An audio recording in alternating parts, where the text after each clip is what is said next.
समस्त गुजरात ब्रह्म समाज वर्ल्ड ब्राह्मण फेडरेशन और साथ ही ब्रह्म शक्ति जागृति मंच की ओर से परशुराम जयंती पर परशुराम भगवान की भव्य शोभा यात्रा निकाली जाने वाली है, जिसके बारे में जानकारी देने के लिए आज एक पत्रकार परिषद का आयोजन हुआ था, जिस दौरान डभोई के विधायक शैलेश मेहता, पूर्व सांसद रंजनबेन भट्ट और साथ ही अन्य कई अग्रणी मौजूद रहे थे। वडोदरा शहर को संस्कारी नगरी के तौर पर जाना जाता है और साथ ही वडोदरा की भव्य सांस्कृतिक विरासत भी है। यहाँ पर हर त्योहार को काफी उमंग और उत्साह के साथ मनाया जाता है। तब 29 अप्रैल को भगवान विष्णु जी के छठे अवतार ऐसे भगवान परशुराम जी की जन्म जयंती मनाई जाने वाली है। तब हर साल की तरह इस साल भी भगवान परशुराम जी की जन्म जयंती के मद्देनजर डभोई के विधायक शैलेश मेहता के मार्गदर्शन के तहत समस्त गुजरात ब्रह्म समुदाय वर्ल्ड ब्राह्मण फेडरेशन और समस्त गुजरात ब्रह्म शक्ति जागृति मंच की ओर से भव्य शोभा यात्रा का आयोजन करवाया गया है। दरअसल शहर के पूर्व इलाके में मौजूद सूर्यनगर गरबा ग्राउंड से निकलकर अहमदाबादी पोल में मौजूद श्री पंचमुखी महादेव मंदिर पर ये शोभा यात्रा पहुंचने वाली है। तब आपको बता दें कि इस बारे में जानकारी देने के लिए आज एक पत्रकार परिषद का आयोजन हुआ था, जिस दौरान डभोई के विधायक शैलेश मेहता, पूर्व सांसद रंजनबेन भट्ट, साथ ही समस्त गुजरात ब्रह्म समुदाय वर्ल्ड ब्राह्मण फेडरेशन और समस्त गुजरात ब्रह्म शक्ति जागृति मंच के अग्रणी मौजूद रहे थे। आपको बता दें कि ये जो शोभा यात्रा है वो इस बार और भी अद्भुत होने वाली है, ऐसी जानकारी इस पत्रकार परिषद के तहत दी गई है। एप्रिल अक्षय तृतीया अखात्रीज અને અખાત્રીજના દિવસે ભગવાન પરશુરામ જે બ્રાહ્મણોના આરાધ્ય દેવ છે એમનો જન્મદિવસ આવે છે। જન્મદિવસ એટલે કે પરશુરામ જન્મોત્સવ દર વર્ષે ધૂમધામથી ઉજવવામાં આવતો હોય છે સમગ્ર દેશમાં।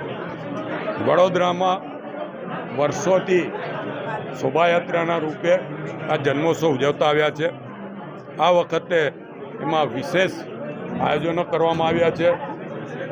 જે રીતે મોદી સાહેબે કહ્યું છે વન નેશન વન ઇલેક્શન, એનો પ્લોટ પણ એમાં રાખવામાં આવ્યો છે। પહેલગામમાં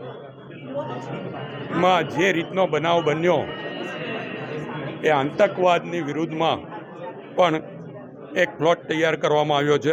એટલે અમે એવો નિર્ણય લીધો છે કે જમનાબાઈ હોસ્પિટલથી અંબા માતાના મંદિર સુધી ફક્ત ઢોલ ત્રાસા અને ડમરૂના અવાજોથી જ શોભાયાત્રા આગળ વધશે। એટલા પૂરતું ડીજે બંધ કરવામાં આવશે જેથી માંડવીને નુકસાન ના થાય। જે પહેલગામમાં મૃત્યુ પામ્યા છે એ લોકોની સાથે સંવેદના રાખીને અમે આતંકવાદના વિરુદ્ધમાં છીએ બતાવવા માટે આ શોભાયાત્રામાં જોડાનાર તમામ બ્લેક પટ્ટી પહેરીને આ શોભાયાત્રામાં ભાગ લેશે। આ શોભાયાત્રાની શરૂઆત પરમ પૂજ્ય ગોસ્વામી 108 બ્રજરાજ કુમારજી મહોદય જે ફ્લેગ ઓફ કરીને આપશે।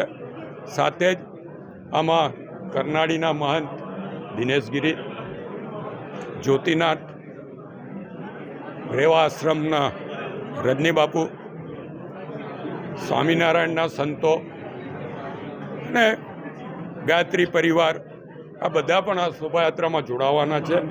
ઓછામાં ઓછી 1100 જેટલી બહેનો માથે સાફા બાંધીને આગળ ટુ વ્હીલર લઈને ચાલશે।